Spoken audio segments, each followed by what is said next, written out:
Oh, definitely. And it looks like we are, in fact, going to start off with Beast Zomba, although under different characters than we normally see for both of them. Beast, I've heard, has been rocking Falco almost all event, and he's had Falco for a while now, but taking out the Bird of Prey against Zomba, I think is going to be a solid choice, as Zomba switching off his more infamous Rob and going for Roy, who is, again, another character he's had in his pool for a while, but I guess just coming out tonight for play.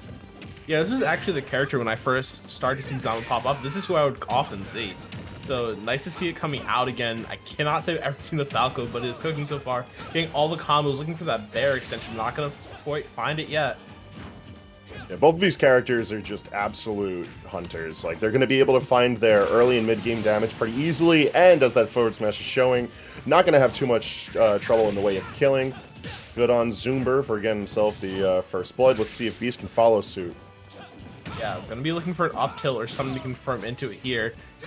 Not going for the up throw up air, probably wasn't gonna connect either way, and just hunting for these back airs, you see. Yeah, one of the struggles of having a character with one of the best jumps in the game, controlling that short hop is definitely a feat, but Beast very much able to do so. It ties up the stock count. Only a little bit of damage on board, so it's still very much easy for him to bring that back. I think he was going for the drag down there as well, but he couldn't quite find it. Gonna get jabbed back there and gonna die.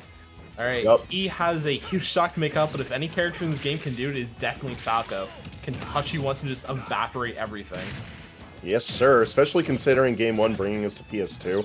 Like, there's a lot of room for resetting combos from both of these characters, and they can control the base plate just fine. There's a lot of room for them to be able to find that kill, and that's exactly what Beast is going to be doing. We'll see what Beast can get done here. He has a little bit of percent to work back now, but just needs an up tilt. And gonna find the grab actually and start to confirm, but Zomba able to make their way out of that and just try to force this into a good spot for them as well. Right now, my only problem with the status quo of this set has been a lot of Beast jumping in for finding these hits on Zomba. And while Falco can definitely get a lot off of a jump in, like, in general, jumping in against sorties leaves you very vulnerable, and we're going to see it there, too, because of that wayward jump in. Zomba finds the jab, back air, and a little bit of suspect DI is going to hand Zomba game 1. Yeah, just one minimal habit, like you point out, can really blow you up, whether it be jump in, roll, whatever it is. Just one minor habit can completely blow up your game plan if you are not careful. We'll see if they stick to the same characters. Looks like they are, so... Gonna see if Beast can play a little more grounded this time, or at least choose his jump-ins more carefully. Yeah, it's a very high risk, high reward jump in when it comes to all three of the Spaceys in general, but definitely Falco, because you know you're getting so much off of Nair, off of Fair, like, that's not only your combo pieces, but in these earlier percentages, that's your combo starter as well.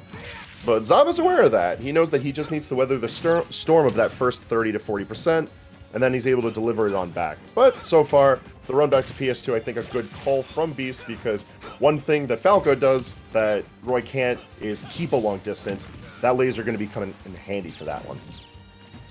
Even with the laser there, he's going for these downers a lot of stage, but is not frequently landing them. It feels like there are these kind of Hail Mary options when he could just play a little more safer, but still going to reset. And I think it's worth mentioning that Beast is dead. He's just completely getting blown by the side B. Oh, that's a cooked bird, bro. And even though like Beast is able to tie it up nicely there, it's the wayward jump-ins. And Zomba waited for his opportunity, throws out the side B with reckless abandon and gets awarded for it. I do like how you highlighted the down airs, though, because it looks like Beast is trying to just put them out to occupy space. If Zomba tries approaching with a neutral down air dodge, or if he's like moving in some sort of way where even if he doesn't get that spike hit, like, he's still getting a hit. It could potentially find a combo off of it, but it's risky, it's dangerous, and we've seen Beast blown up for it in multiple interactions this set. Yeah, I think it's one of those tools that Falco's really good on stage. When you're doing off stage, it's definitely more of a commitment. Gonna get hit with the up smash there. And what I was gonna point out before is that Zomba has a ton of experience against this specific character.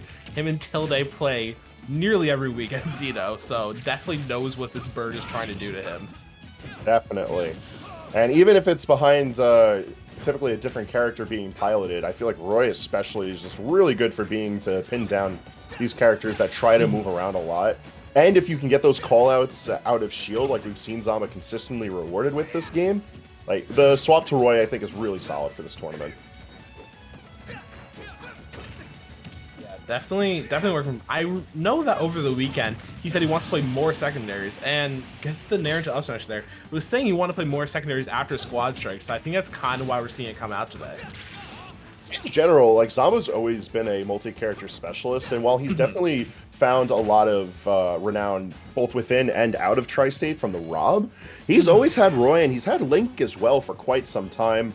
Although they're more like niche matchups, not just the characters, but players when we see the characters come out. I guess rounding them out so that they're on the same or near level of his Rob is a good call when you want to rely on multiple characters. And the same could be said for Beast too, of course known for his trainer. The Falco's made tournament appearances, but it has been some time since this Spurs phone truth. On it, more accurately, I would say Beast known most for that Charizard play, so any experience you can differentiate beyond that definitely going to help out. We are in an elastic last hit situation here. Gonna get the back throw, looking for a down air again, and not gonna find it.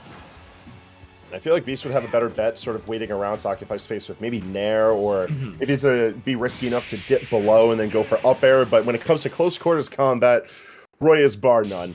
And that's going to be a swift 2-0 for Zomba. Leroy looking sharp, at least enough to put him into winners finals tonight. Yeah, definitely. The Roy F-tilt, I think, is one of those moves that is deceptively strong for how useful of a tool it is. And it's coming out there as well. We saw a lot of use of it from Cola over this weekend at Glitch.